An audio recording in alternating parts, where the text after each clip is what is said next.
Catherine, captain of the Coast Guard vessel Solera, starts her day like any other, overseeing her crew and scanning for signs of trouble at sea.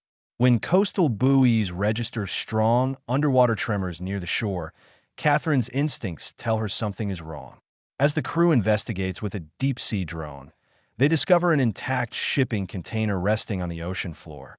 Unusual because containers are rarely watertight or heavy enough to make their powerful crane struggle. When lifted onto the ship, the container's mysterious nature deepens as the crew cautiously opens it to reveal a surprisingly furnished living space. Inside, among personal items, they find a sealed voice recorder with a desperate plea for help from a man named Ahmed Osman, who claims to be trapped aboard a ship with lives at risk. Using the clues from the recording, Catherine tracks the Ever Cargo Voyager, a cargo ship known for its suspiciously brief stops and minimal cargo activity. Without legal authority to board, she and her team disguised themselves as marine biologists conducting oceanographic research to gain access under a plausible pretext. Once aboard, they discover cramped conditions inside the ship's containers where dozens of refugees, including Ahmed, are held captive. Ahmed recounts how they were lured with promises of work and safety in exchange for labor, only to find themselves imprisoned and exploited for years, with no hope of escape. Understanding the urgency, Catherine and her officers quietly organize a resistance among the trapped workers.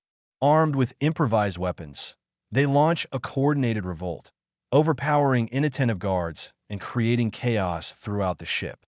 The uprising buys crucial time as Coast Guard and police backup boards the vessel, subduing the captain who tries to flee. With control of the ship secured, Catherine and her team unlock containers and begin freeing the refugees, providing immediate care and support.